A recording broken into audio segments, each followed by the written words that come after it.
Bom, nós estamos iniciando uma nova sequência de palestra, de estudos bíblicos, de pregações, falando sobre o tema Deus é bom. Desde agosto, nós estamos revisitando, vamos chamar assim, o Antigo Testamento, e a partir das leituras do Antigo Testamento, nós estamos extraindo lições práticas para a nossa vida, mas com um cuidado importante, que é ler o Antigo Testamento e ouvir o que o Novo Testamento fala sobre isso. Ou seja, nós estamos lendo o Antigo Testamento pelas lentes do Senhor Jesus, pelas lentes dos apóstolos.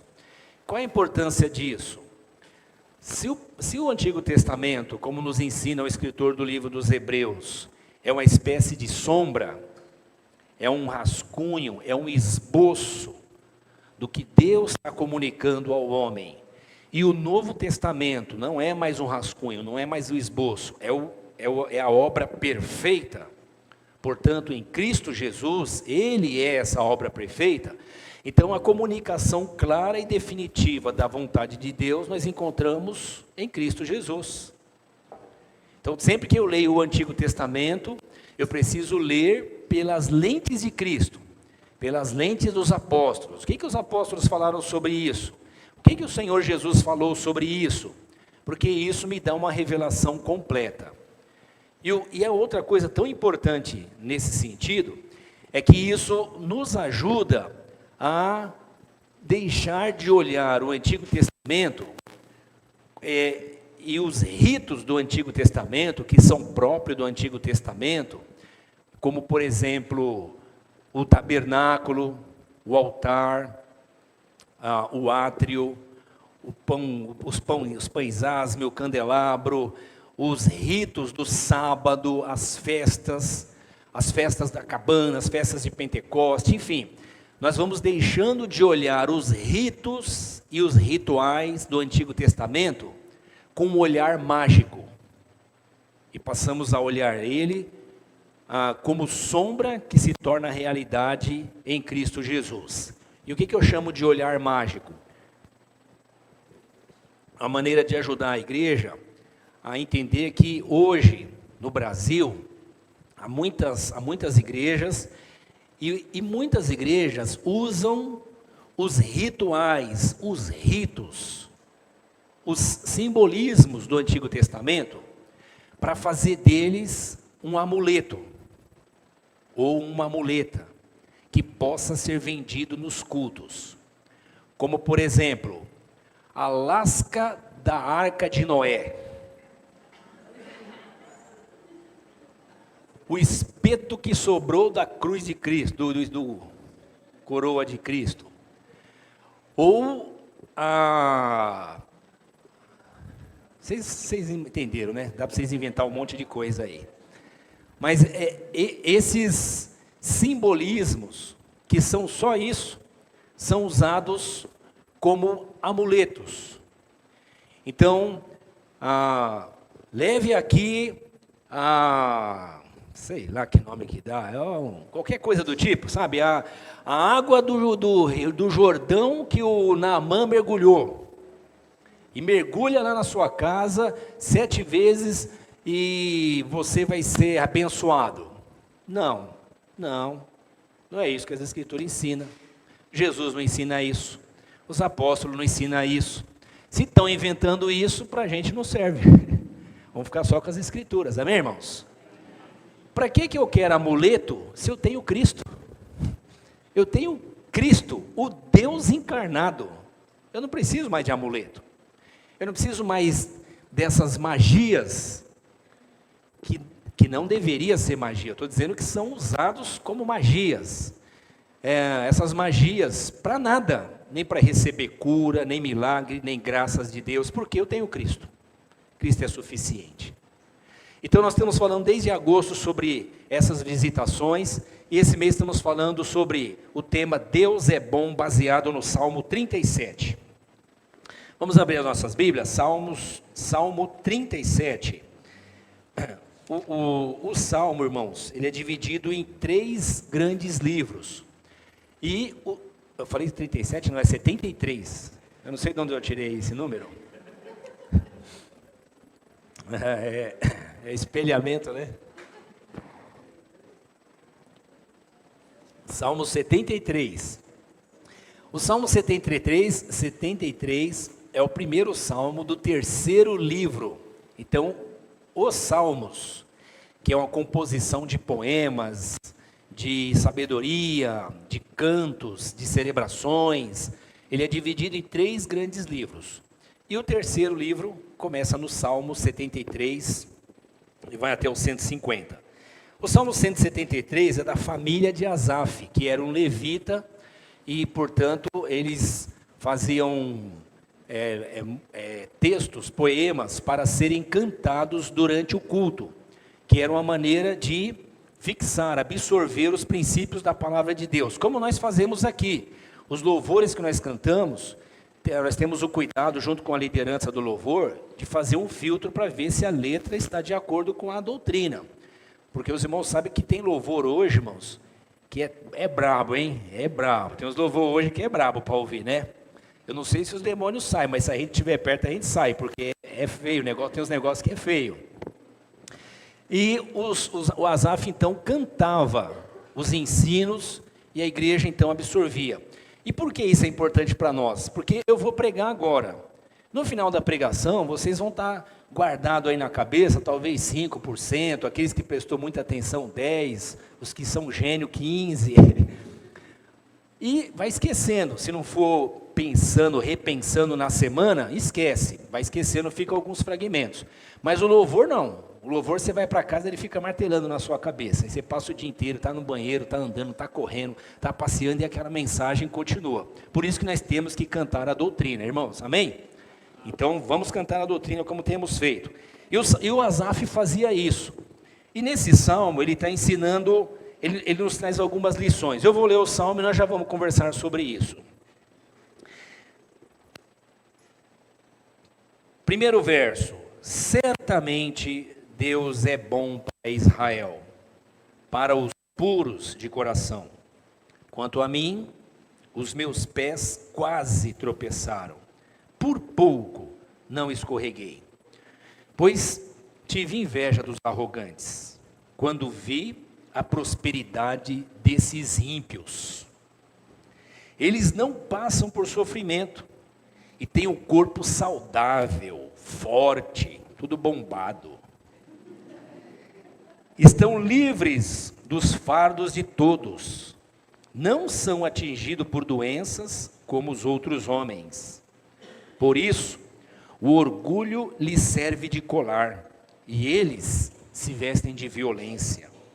Do seu íntimo brota a maldade, da sua mente transbordam maquinações. Eles zombam e falam com más intenções. Em sua arrogância, ameaçam com opressão.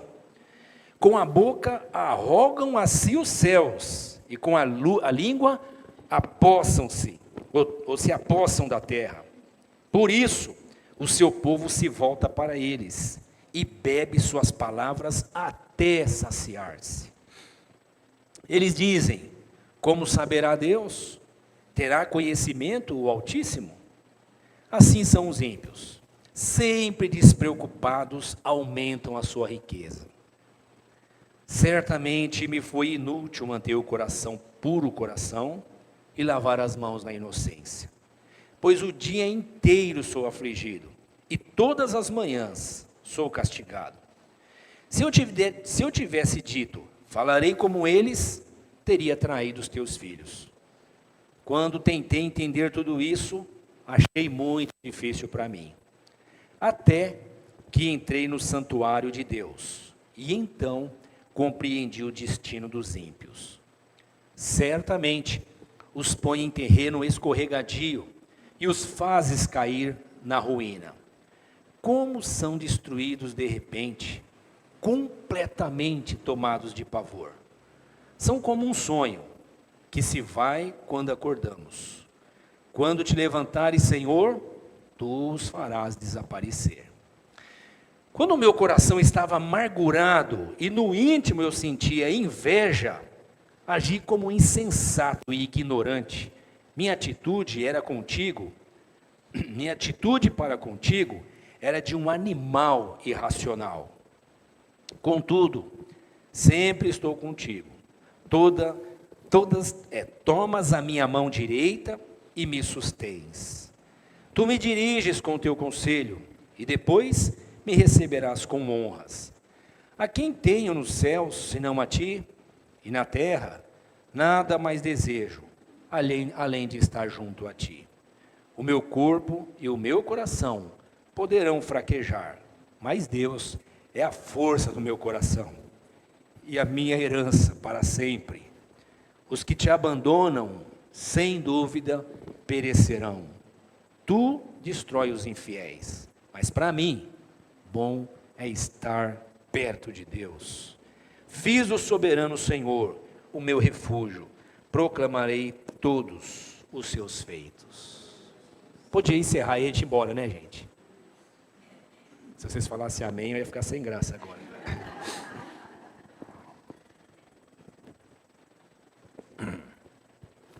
O salmista ele está fazendo uma declaração, e aí ele fala sobre a sua experiência com Deus, e na sua experiência com Deus, olha que legal, irmãos, ele é transparente, ele não esconde a sua humanidade, ao contrário, ele fala da grandeza de Deus, que reflete a humanidade dele, e na humanidade dele ele compartilha como ele é frágil, como ele é pequeno, como ele é nada, como ele é ninguém, como ele não tem controle de nada, como ele não domina todas as variantes da vida, como o olhar dele é limitado, é míope, e como Deus é soberano sobre tudo e sobre todos. Ele fala da sua crise, ele entrou numa crise existencial, porque ele começou a observar a sociedade e fazer comparações inadequadas. E toda vez que a gente faz comparação inadequada, alhos com bugalhos, a gente entra em crise. E ele começou a fazer essa comparação a ponto de ter os seus sentimentos, as suas emoções afetadas. E ele então começa a ter problemas. Em seguida ele fala também do que o incomodou, do que trouxe a ele crise, do que trouxe a ele problemas. Ele fala do comportamento de um pessoal que ele chama de ímpio. Então ele distingue Deus, e distingue entre quem teme a Deus e quem não teme a Deus. Quem teme a Deus, ele diz, esse pessoal está beleza, porque é abençoado por Deus. Mas tem um pessoal que não teme a Deus, que ele chama de ímpio. Quem é o ímpio? O que é o ímpio? É o oposto da palavra piedoso. O piedoso é aquele que ama a Deus. Ele vive piedosamente. Ele ama a Deus e pratica a piedade. E o ímpio não ama a Deus. Pode ser religioso, mas não ama a Deus. A diferença entre ter religião e relacionar-se com Deus. A nossa sociedade produz e vende religião. O Evangelho de Jesus nos aproxima de Deus e nos leva ao relacionamento com Deus. O meu relacionamento com Deus me afasta da religião. O meu distanciamento de Deus me aproxima da religião. Na religião, eu uso máscaras. Na religião, eu uso camadas. Na religião, eu me travisto. No Evangelho, eu sou despido. Primeiro, na consciência que eu estou diante de Deus. Depois, diante de mim mesmo. E isso me tranquiliza no relacionamento com o próximo. Eu fico menos preocupado com o que vão dizer de mim e como que eu tenho que pousar diante da sociedade. e passo a ter uma atitude diante da sociedade em função do meu amor para com Deus e não do que a sociedade me cobra. E isso impacta a sociedade e não impressiona a Deus. O Asaf, ele vai falando sobre esse ímpio que trouxe, e o comportamento desse ímpio que trouxe sofrimento para ele. E eu me identifico com essa leitura, você também? Você fala assim, sou eu. Só que ele também, depois de falar do ímpio, ele começa a falar da graça, da bondade de Deus, daquilo que é essencial na nossa relação com Deus.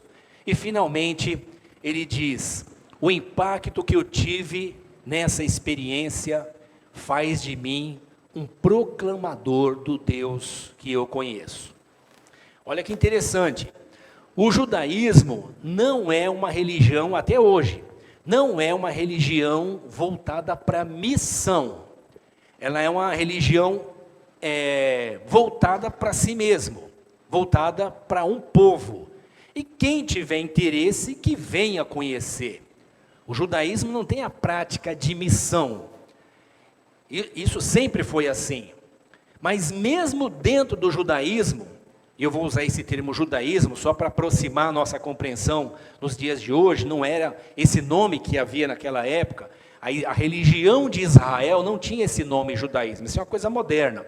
Mas, só para aproximar, então, o Asaf, ele mostra para a gente como que o relacionamento com Deus nos distancia da religião. Se a religião deles diz, você não deve ficar anunciando para ninguém, isso aqui é coisa nossa, se Deus quiser se revelar para alguém, ele se revela, se ele não quiser, acabou. Isso é religião, mas quando ele se aproxima de Deus, ele não consegue conter o que ele recebeu de Deus e ele transborda. E ao transbordar, ele fala dos feitos de Deus. Ele não consegue ficar sem falar de Deus. Amém, irmãos? Então vamos começar pensando então nessa exaltação a Deus. Deus é bom para Israel, para os puros de coração. O mês passado nós falamos sobre perto está o Senhor. Perto está o Senhor. De quem?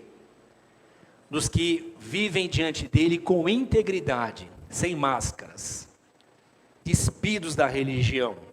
Isso é um desafio grande para nós, viu, irmãos, porque nós somos danados para ser religioso, eu e você.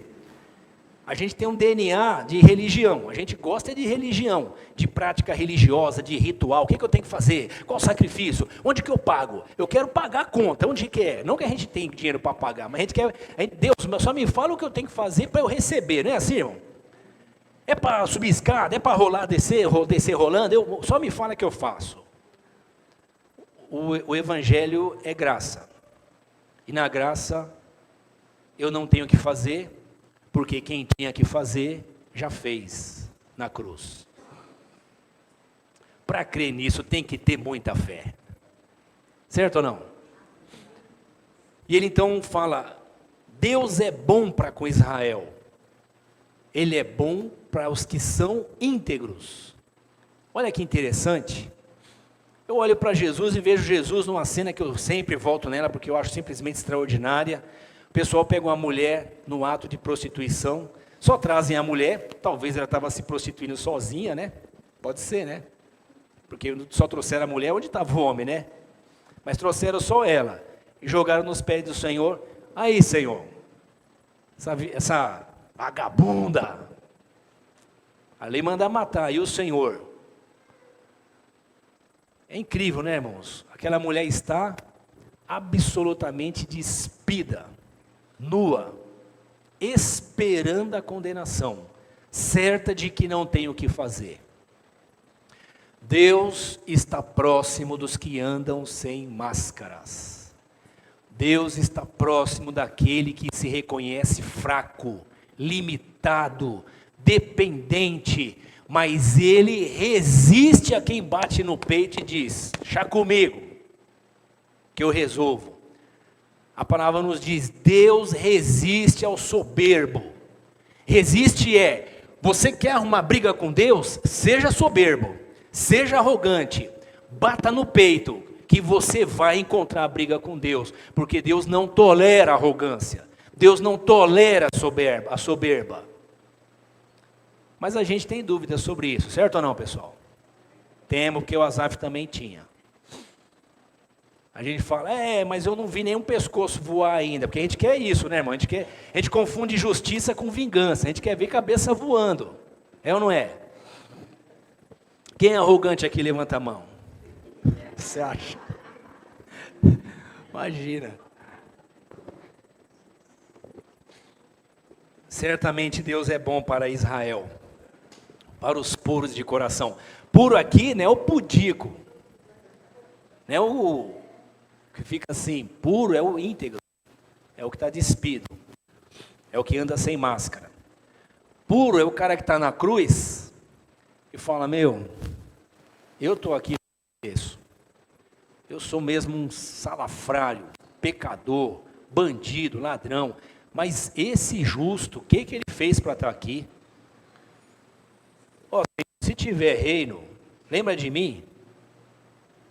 Ele está despido, ele está nu. Mas do outro lado tem o arrogante, tem o soberbo, tem o presunçoso, tem o vaidoso, tem o religioso.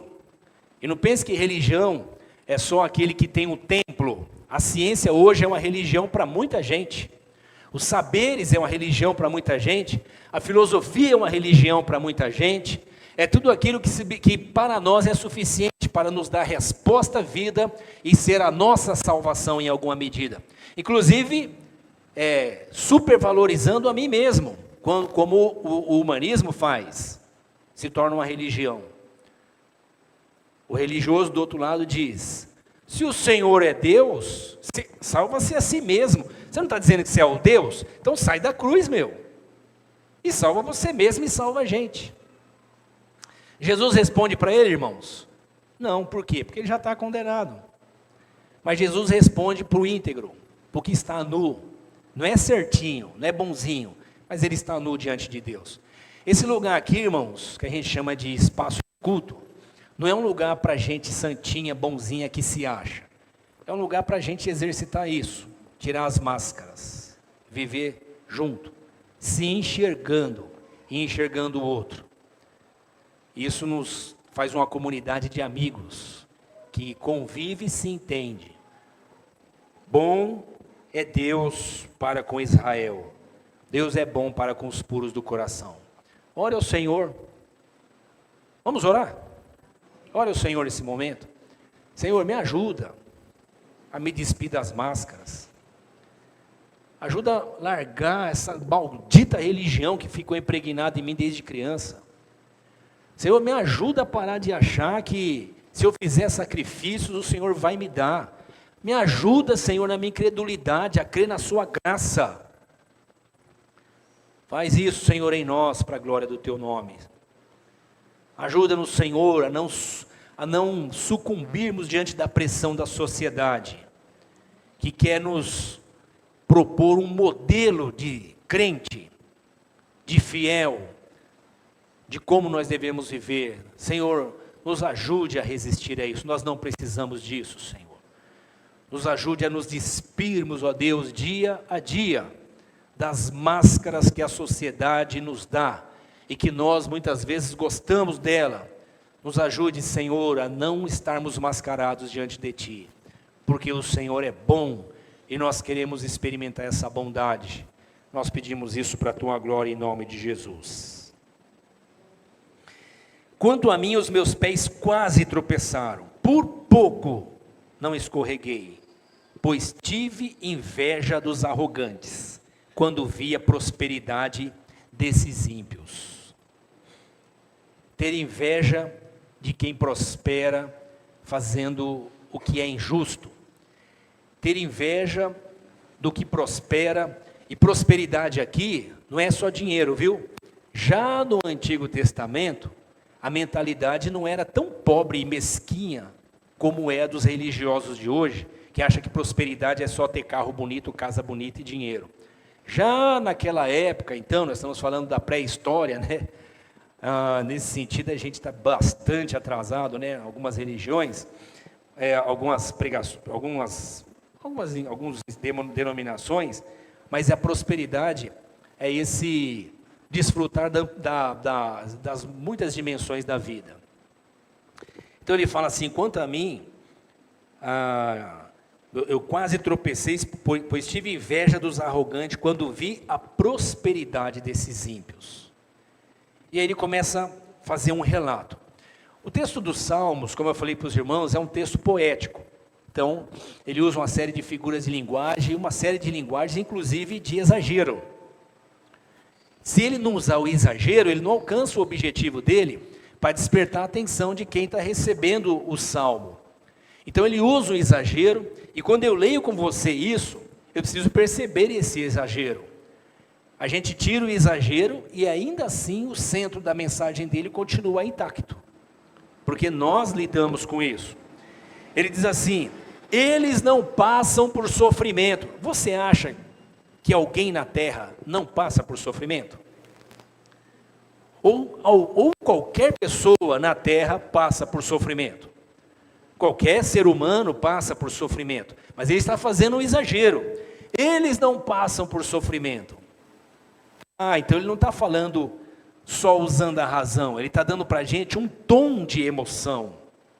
Ele está dizendo: a impressão que eu tenho é que essas desgraças não sofrem. Senhor, só um pouquinho. Você já teve essa sensação? Que o ímpio não sofre. Quem é o ímpio? Quem não teme, quem não ama a Deus. E quem ama a Deus? Presente. Sou eu. Aí eu olho para o ímpio e vejo ele prosperando. Ele não sofre, parece que ele não sofre. E tem o corpo saudável e forte. Bonitão, inteiro. O piedoso está enfrentando a vida, sofrendo. O corpo dele vai se desmanchando com o tempo. Cai cabelo. Você entendeu, né? Vai caindo. Mas o ímpio não. O ímpio está sempre estufado, está sempre bonito. Não é assim, mas é assim. Não é assim, mas na nossa cabeça é assim. E como na nossa cabeça é assim, machuca a gente. Não é assim. Então a gente não deveria cobiçar tanto isso. Mas como na nossa cabeça é assim, a gente vai dormir. Quando eu digo a gente, eu estou falando mais de vocês do que de mim, tá, pessoal? Isso aqui é uma linguagem boa. A Deise que me fala assim.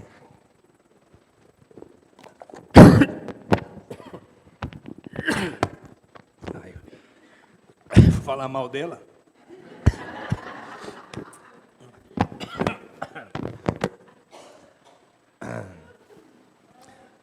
Vamos lá. A Deise fala assim: você fala a gente, o pessoal pensa que você é aquilo tudo mesmo. Eu falo, mas eu acho que eu sou mesmo. A gente olha e amplia com a nossa lente das emoções o que nós estamos vendo nos outros e achamos injusto. Deus é justo, irmãos? Sim ou não? Sim. Mas quem é mais, nós ou Ele? Peguei vocês. A gente diz Deus é bom e Deus é justo. Deus é bom. Mas aqui dentro, isso está aqui no nosso raciocínio, mas nas nossas emoções, muitas vezes a gente fala, é justo, mas não é muito assim.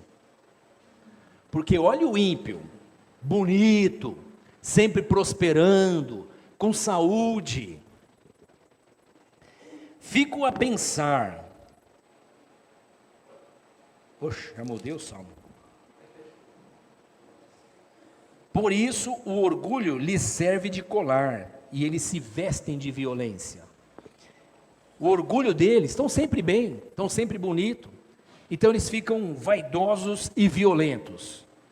Por que alguém é vaidoso e violento? Ele vai explicar um pouco mais sobre esse lance da arrogância. Mas é assim, está tudo indo bem, eu estou bem demais, tudo que eu faço dá certo, onde eu ponho a mão vira ouro, eu consigo, eu tenho estratégia, eu tenho caminho. Aí chega o piedoso lá e fala, oh, mas tem Deus. Que Deus, cara? Deus é para um ignorante igual você, que não estuda, que não faz pós-graduação, mestrado e doutorado. Deus é para você, um pobre, que não sabe jogar o jogo da vida. Deus é para você, que precisa de religião. Eu me garanto. Essa é a postura do ímpio. Em seu íntimo brota maldade, ou seja, ele brota, olha a linguagem que ele usa, é igual terra, brota. Por quê? Porque está lá dentro, ele é uma terra fértil para a maldade. Vocês lembram de Jesus, quando ele se reúne com os discípulos, ele disse assim que o príncipe desse mundo veio até ele e não encontrou o quê? Nada nele que pudesse se apoiar, nada que pudesse acusar. Por quê? Porque ele não é uma terra boa para a maldade. Jesus de Nazaré não era uma terra boa para a maldade. Enganaram, mentiram para ele, tentaram enganar ele, bateram nele, prepararam a morte dele, odiavam ele, mas ele respondia com misericórdia e bondade. Por quê? Porque ele não era uma terra boa para produzir a maldade, mas o ímpio é uma terra boa para produzir a maldade. É só uma semente para aquilo brotar e multiplicar. É só alguém chegar para você e falar, você viu que falaram de você? Sabe o que seu marido falou outro dia aí, na roda dos escarnecedores? Ou aquela conversa que depois a gente... Nossa, foi aquilo mesmo que a sua mulher te falou, cara? Foi aquilo mesmo? Não, mas o que ela falou? Ah, você não percebeu.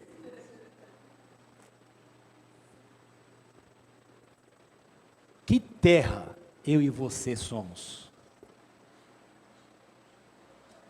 Não adianta falar da semente. Que terra eu e você somos? O diabo chega diante do Senhor Jesus e não encontra nele semente de nada que ele tentou semear. E o Senhor nos chama para não só expurgar as sementes dele de dentro de nós, mas para nos tornar terra boa. Terra boa, que recebe a semente do Evangelho e produz graça, misericórdia, bondade, fidelidade, confiança. E quando alguém chega em você e pressiona você para você mudar, você diz, não, eu sou uma terra boa, a semente caiu no meu coração, eu sei em quem eu tenho crido. Onde está o seu Deus? Onde está o seu Deus que não te cura, que não te abre a porta de emprego, que não faz cair dinheiro do céu? Onde está o seu Deus que não resolve o seu assunto de emoção, de doença? Onde está o seu Deus? Essa é a semente maligna. Maligna, irmãos, quando a Bíblia diz o mundo jaz no maligno, ele está submerso no maligno, não é possessão demoníaca, o mundo está endemoniado, possesso, não está mesmo, mas o mundo está aberto para toda malignidade que lhe for dada, e ele vai reproduzir isso. Você percebe isso na sociedade ou não? Eles brotam a maldade, a sua mente transbordam de maquinação. Bom, vocês vão pensando nesse assunto, não vai dar tempo de falar, mas é isso, a mente deles são fábricas de maldade.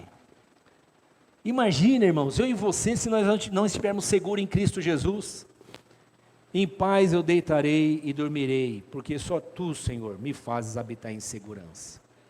Mas os teus inimigos estão maquinando contra você, deixa eles ficar acordados à noite, eu vou dormir. Estão preparando o laço para te derrubar, eu vou orar e vou dormir. Eu estou seguro em Cristo Jesus. Amém, irmãos? Amém. Cuidado com o olho gordo. Cuidado com macumba. Cuidado com o quê? Cuida da saúde, cuida da vida, cuida do seu casamento, dos seus relacionamentos. Vai ficar cuidando do que não serve para nada? Vocês creem em olho gordo, irmãos? Vocês creem? Quem crê em quebranto aqui, levanta a mão. Quem crê em olho gordo?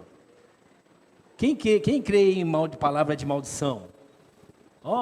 O cara lá falou para mim, maldito é seu filho, maldita é sua esposa, maldito é seu trabalho, você vai morrer, eu lanço toda a maldição. Oxe, para mim não pega nada, eu estou em Cristo. Eu estou em Cristo Jesus. Pode maquinar o mal que for, eu estou em Cristo Jesus. Mas eles são uma fábrica de maldades. Eles zombam e falam com más intenções, e em sua arrogância, pronto, chamou Deus para a briga. Em sua arrogância, ameaçam com opressão. O ímpio é assim. Ele é arrogante e ele ameaça e ele oprime. Quem oprime é injusto. A injustiça produz opressão. E eu e você que somos servos de Deus, não somos ímpios, precisamos pensar se temos oprimido alguém, dentro ou fora de casa. Começa sempre dentro de casa, né, irmãos?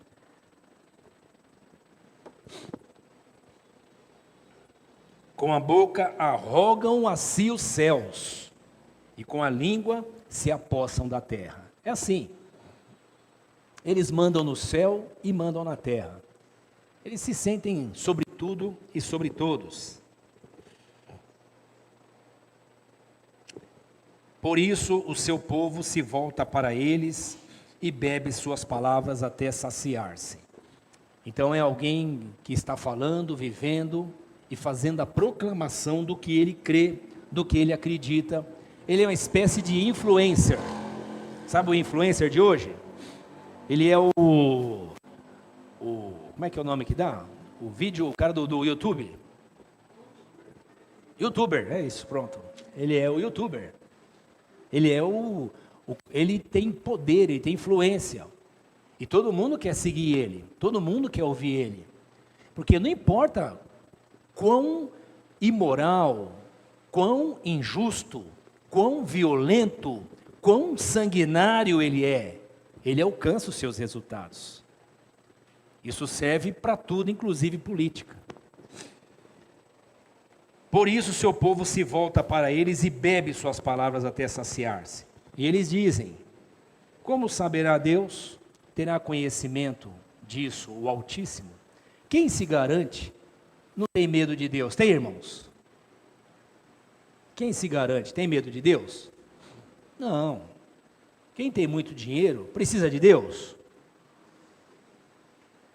Nós que somos crentes entendemos que sim. Mas na sociedade é assim? Não. Assim são os ímpios, sempre despreocupados, aumentam suas riquezas. Despreocupados aqui, irmãos, eles não estão nem aí para esses valores éticos, para os valores do reino, para os princípios do evangelho, eles estão nem aí. Cara, mas você precisa ter um pouco mais de ética. Você está viajando, cara, olha os meus resultados.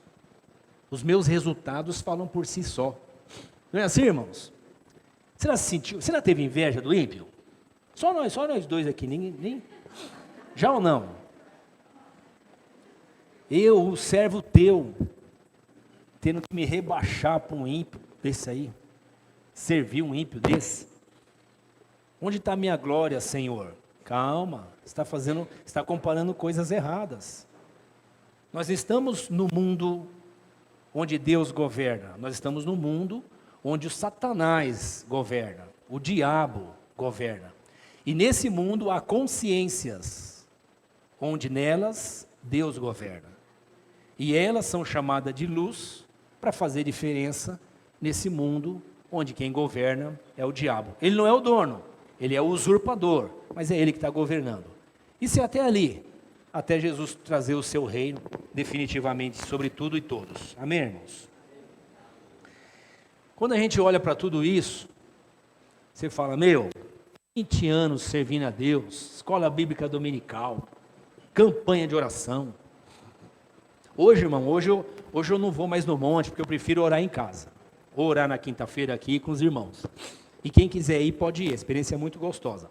Mas eu já fui tanto em monte, irmão. Sabe monte? Ir no monte orar? Quem aqui já foi no monte orar?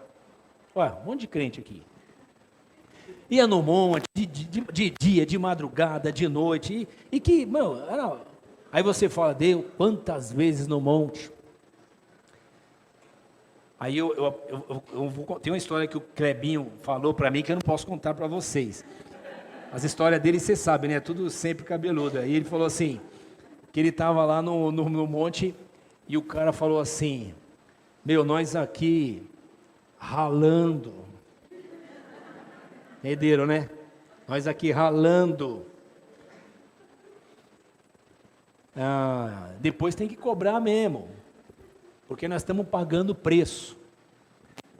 Então alguém diz assim, quantas vezes eu fui no monte, escola dominical, quantas vezes minha mãe pegou na minha orelha e vai para o culto, quantas vezes eu deixei de ir para a balada, de fazer isso, aquilo, de zoar, de transar, de roubar, de tomar o que não era meu, de fazer, sabe quando ninguém está me vendo? Fazer aquele negócio que ninguém está vendo, nem minha mãe, nem meu pai, a peste do pastor finalmente não está perto de mim. Agora eu estou livre, leve e solto. Quantas vezes eu abri mão daquilo e agora eu olho para o ímpio, e esse ímpio, que é esse humano, essa sociedade, aí ele fala assim, olha, certamente me foi inútil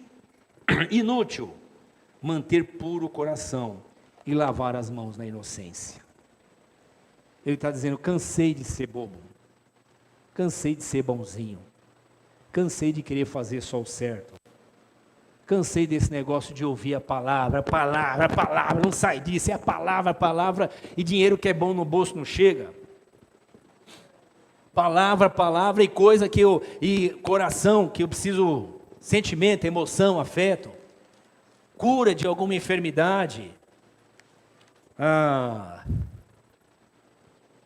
3 coisas que o humano, né, adora: sexo, poder e dinheiro. Estou sendo bonzinho, servo de Deus, e cadê sexo, poder e dinheiro? Cadê? Cansei disso.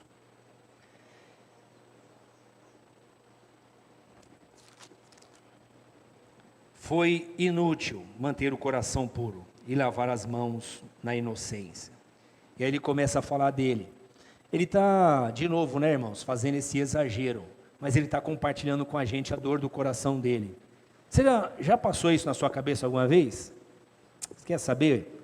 Vou chutar o balde. Você já quis chutar o balde, né, irmão? Fala a verdade. Você quer saber, meu? Vou chutar o balde. Eu vejo tanta gente chutando o balde aí.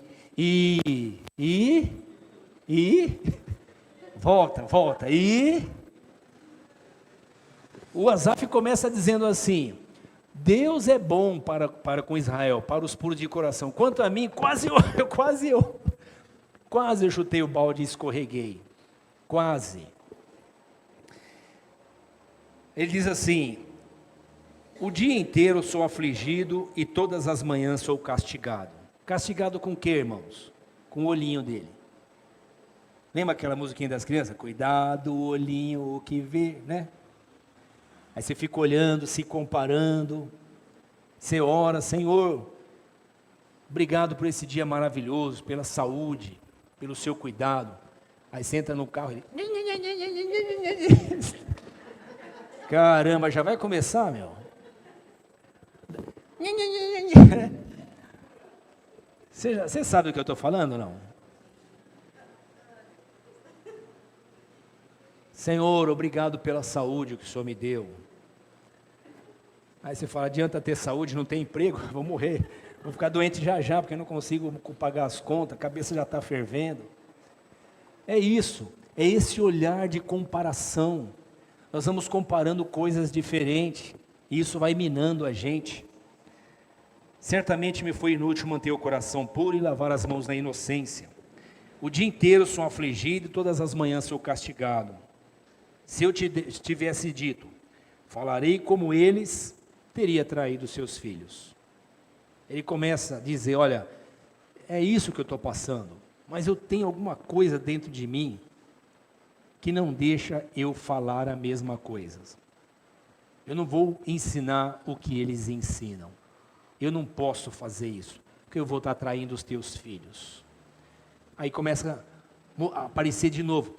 Não parece aquele sinal do coração lá? Aquela maquininha no coração? Alguém sabe o nome daquilo lá que aparece no painel lá? O sinalzinho dele parece estar quase indo embora, né, irmão? Aí começa de novo a bater. Pum, pum. Não posso falar isso. Tem vida lá dentro dele. Quando tentei entender tudo isso, achei muito difícil para mim. E é para todos nós. O tema aqui é justiça de Deus e fé. Justiça e fé. Como isso dá trabalho para a gente. E como a gente precisa ajustar o nosso olhar para essas duas questões. Olha, foi difícil demais para mim. Quando tentei entender tudo isso, achei muito difícil. Até que entrei no santuário de Deus e então compreendi o destino dele. Há outras versões desse texto aqui, versões antigas, e aí você vai encontrar versões que falam, até que eu entrei no templo deles, portanto, no templo dos deuses, chamado pagãos, ok? Ou a versão que normalmente é muito aceita, que até que eu entrei no templo de Deus. Você vai encontrar esses textos, por isso que eu estou comentando com você, mas não deixe isso te incomodar, porque seja como for, quando ele entrou no templo, ele viu alguma coisa que lhe chamou a atenção. E aí ele faz reflexão. E ele diz, certamente o Senhor os põe em terreno escorregadio e os faz cair na ruína. Não vai dar para conversar sobre isso hoje, mas ele não está dizendo que Deus empurra ninguém, viu, irmãos? Deus não empurra ninguém. A Bíblia diz que a Eva e o Adão caíram, não que foram empurrados, ok? Então, esteja atento com isso, porque senão a gente pode achar que Deus anda empurrando gente por aí. Como são destruídos de repente? Bom, ele começa a falar então, como que esse estereótipo de força, de potência, de glória, que é o que é vendido pela sociedade, não é entregue se você vive uma vida íntegra, mas você pode conseguir, se você estiver disposto a sacrificar qualquer coisa na sua vida. Se alguém estiver disposto a jogar o jogo da sociedade, o Senhor Jesus nos ensina assim, sejam simples como a pomba e prudente como a serpente. Então eu gosto de fazer essa analogia, essa linguagem, você sabe jogar o jogo, você não é bobinho, tontinho, desinformado, você sabe qual é o jogo, mas seja simples como a pomba, não joga o jogo. Eu sei o jogo, mas eu não jogo o jogo. Eu sou prudente, quando alguém está jogando, eu sei, e eu não sou inocente, eu vou dormir porque eu vou orar, não é porque eu sei o jogo, mas eu não sou pego de surpresa, mas eu não jogo o jogo, eu sou simples como a pomba. Parece que o Senhor ensina para nós que isso traz saúde, faz bem para nós. Ok, irmãos? Então ele olha para o ímpio e diz, eles são destruídos de repente, completamente tomados de pavor. São como um sonho, que se vai quando acordamos. Quando te levantares, Senhor, tu os farás desaparecer. Vocês lembram da leitura do texto do Eclesiastes? Que ele diz assim, é tudo vaidade, tudo é estereótipo, tudo é aparência, não é real, tudo é nuvem que você não consegue pegar. Real mesmo é você ter relacionamento e temer a Deus. Isso é o Eclesiastes que diz, e isso é a conclusão que o Asaf tem, e isso é o que nós que amamos a Deus também compreendemos. Quando o meu coração, versículo 21, quando o meu coração estava amargurado, e no íntimo eu sentia inveja, no íntimo, ele não falava isso para ninguém, ele está falando isso para a gente aqui, porque ele foi curado, ele está compartilhando. Agi como insensato e ignorante, minha atitude para contigo quem? Deus, era de um animal irracional. Eu fui pesquisar esse texto no original, é de um hipopótamo. O hipopótamo, a ideia do hipopótamo, você sabe, né, irmão? Aquela lentidão. Você não está entendendo? Não, está muito rápido para mim, é muita coisa para eu digerir. Eu sou um animal irracional, eu não acompanho isso. Por quê? Porque a atitude dele é querer ler Deus com a lente dos ímpios. Querer ler a justiça de Deus com a lente dos ímpios. Querer olhar para a bondade de Deus com a lente dos ímpios. Ele começa dizendo, Deus é bom, mas eu só pude dizer isso depois que eu fui curado. Porque teve um tempo que eu achei que Deus era injusto, e quem é injusto não é bom. Agir como um insensato, como um animal irracional. E aí ele começa a dar o seu testemunho, contudo, sempre estou contigo. Quando o Senhor nos alcança, irmãos, Ele não nos alcança pela razão, Ele não nos alcança pelo coração, dentro dos nossos conceitos de razão e coração. Ele nos alcança, eu não sei dizer como é que é isso. Ele simplesmente te alcança, Ele te carimba. Depois disso, você é dele. E aí você pode correr, pode espanar, pode se bater. Ele vai estar lá com você, te lembrando que você é dele. Ele te chamou. Não foi vocês que escolheram a mim, mas eu escolhi vocês. Mas, Senhor, as coisas não estão dando certo. E eu estou quase chutando o balde. Tem uns que chutam, não chuta, irmãos?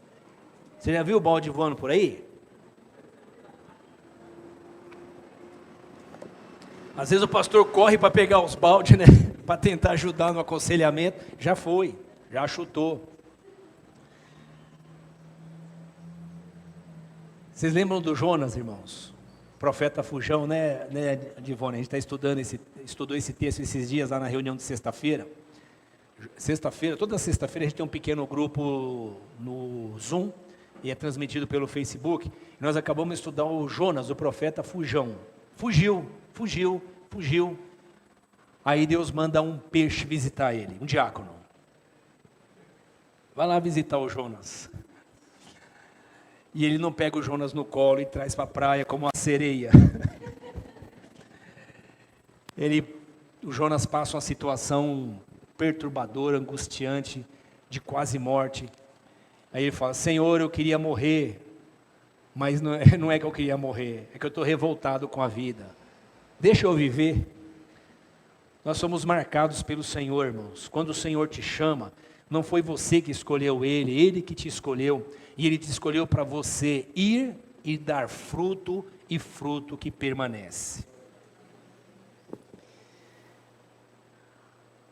Tu me diriges com teu conselho, e depois me receberás com honra. Conselho de Deus para nós, as Escrituras. A quem tenho no céu, senão a ti? Olha só o coração restaurado. Parou de olhar para o carrão, para o corpão, para a casona, peito de pombo do ímpio. Parou, e os irmãos, se quiser ter peito de pombo, pode ter, não é? O assunto é outro. Me mandaram um vídeo de um irmão na academia assim, ó, malhando. Aí eu escrevi que é para ter peito de pombo, o irmão não quis responder. Mas cuidar da saúde, vamos fazer isso. Mas quando a gente começa a refletir sobre quem é Deus e a justiça dele, e entender que nós não temos todas as variantes da vida em nossa mão, e que o nosso olhar é estúpido, é míope, é limitado, é ignorante, nós decidimos confiar no Senhor. Quando nós percebemos que aqueles que, por causa da aparência, desperta a inveja em nós, mas que na hora da morte ou da aflição não tem uma âncora em suas vidas, não tem identidade, não tem um porto seguro onde possam se refugiar, Não tem um consolo que não venha de uma mulher ou de um homem, ou de um bem material. Quando nós olhamos para essa vaidade toda, nós concordamos com o pregador Eclesiastes e com o Asaf. E dizemos assim: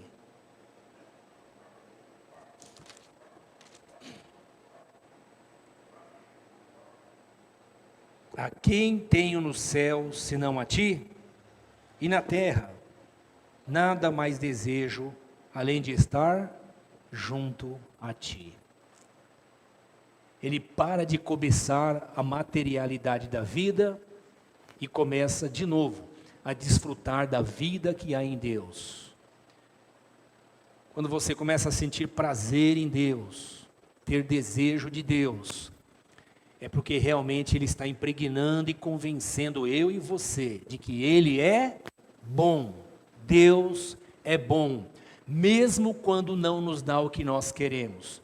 Na nossa percepção, bom é quem nos dá o que nós queremos. Por isso que os filhos às vezes ficam bravos com os pais, porque os pais que diz que ama tanto, não dá tudo o que eles querem. Com Deus é a mesma coisa na nossa relação. A gente fica feliz e dá glória a Deus quando alcança, quando o nosso objetivo está alinhado com o de Deus. Quando não está alinhado com o de Deus, a gente fica pensando, será que Deus é bom mesmo? A gente não fala, porque nós somos polidos, mas a gente pensa assim: o meu corpo e o meu coração poderão fraquejar. Sim ou não, irmãos? O meu corpo e o meu coração poderão fraquejar. Eu posso tropeçar, mas Deus é a força do meu coração e a minha herança para sempre. Ele está declarando assim: olha, eu vou ter mais confusão, eu vou bater mais cabeça, eu vou ficar mesmo sem entender mais coisas, mas vocês sabem de uma coisa? Deus é a força do meu coração, Ele é a minha herança. Os que te abandonam sem dúvida perecerão, tu destrói os infiéis, mas para mim, bom é estar com Deus.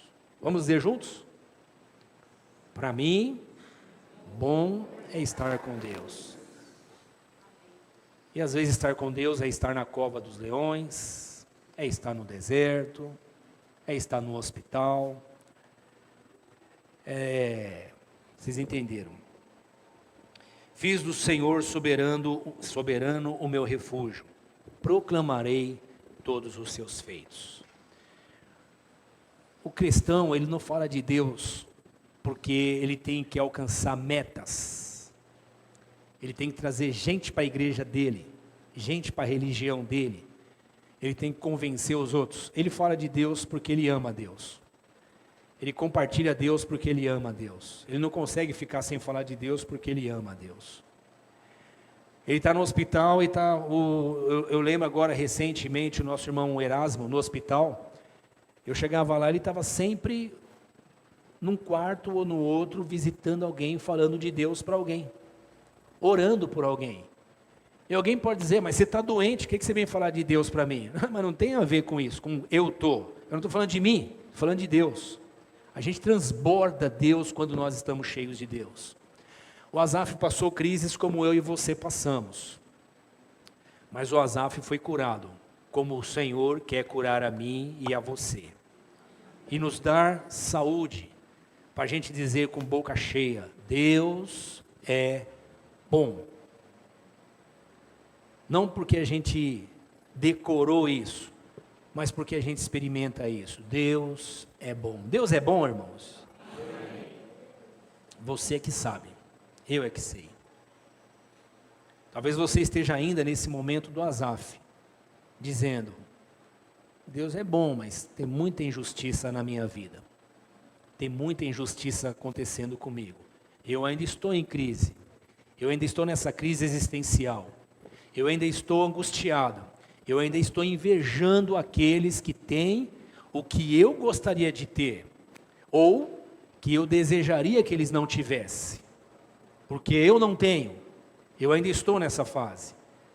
Mas o Senhor nos tem chamado esse mês para conversar conosco e nos curar. Deus quer te curar. Deus quer me curar. Numa sociedade tão consumista como a nossa, tão materialista como a nossa, o Senhor quer levantar a sua igreja para falar dos seus feitos, da sua obra, da sua misericórdia, da sua bondade, da sua justiça. O Senhor quer sim uma igreja que se levante e diga: Deus é bom.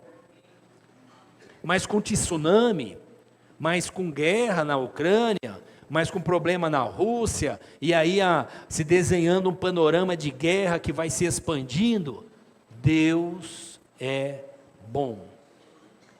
E os homens são hábeis para se destruir, mas Deus é bom. Você crê nisso? Vamos orar?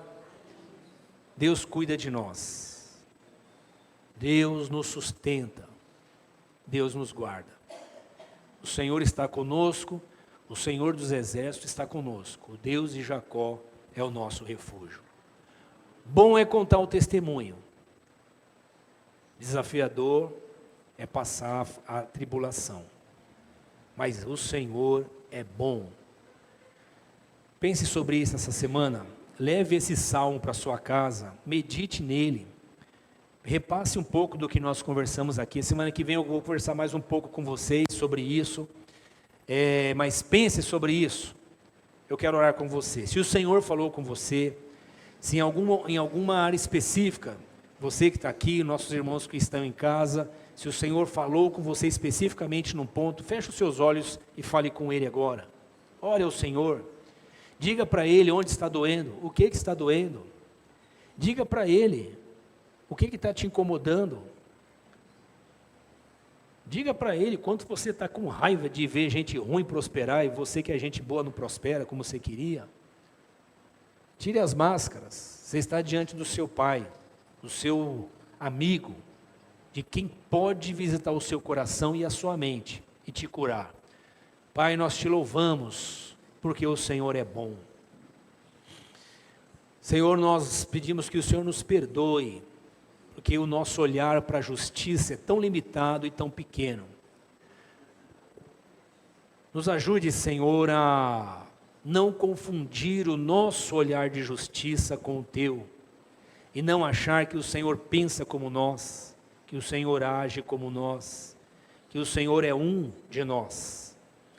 Obrigado, Senhor, por nos alertar para a realidade de que sim, estamos sujeitos, ó Deus, aos sofrimentos da vida, e como eles podem ser piores e mais duros, e mais sofríveis, e mais angustiantes, e produzir mais doenças, tanto quanto nós compararmos-nos com aqueles que não temem o Seu nome. Como que esse sofrimento pode ser ainda maior, Senhor, se nós não estivermos alertas para o Teu chamado, a Tua marca em nossa vida. Obrigado, Senhor, porque o Senhor nos marcou, o Senhor nos chamou, o Senhor nos fez povo Teu e ovelha do Teu pasto. O Senhor nos fez Teus filhos, e mesmo não entendendo, Senhor, como uma criança que não entende os adultos, nós queremos descansar em Tuas mãos, sabendo que o Senhor é Pai que cuida de nós. Venha nos curar, Senhor, nos dar um coração leve, venha encher a nossa boca com esse cântico, reconhecendo que o Senhor é bom. Dai-nos, ó Deus, essa compreensão da Sua bondade e misericórdia sobre nós, da Sua justiça sobre tudo e sobre todos, no tempo que está em Tuas mãos e não nas nossas. Nos ajude, Senhor, a descansar em Tuas mãos, celebrando a Tua fidelidade, a Tua salvação e a Tua misericórdia. Senhor, nós estamos indo para uma semana de desafios, uma semana de enfrentamentos, para as realidades da vida que nos afligem, que nos trazem dor, que nos trazem inseguranças, mas nós oramos, Espírito Santo, visita o Teu povo e a Sua igreja, como o Senhor visitou o Asaf, como o Senhor lembrou ele, ó Pai, como o Senhor tocou no coração dele, como o Senhor reavivou o amor que havia dentro dele, como o Senhor lhe deu certeza de que a vida é uma vaidade, a vida é uma neblina, Senhor, e nós precisamos olhar para Ti, que é firme, e é seguro, e é realidade, e é verdade em nós. Faz essa obra, Senhor, em nós, para a glória do Teu nome, para que nós compartilhemos aos que estão ao nosso redor a Tua fidelidade, a Tua misericórdia, em nome de Jesus. Amém.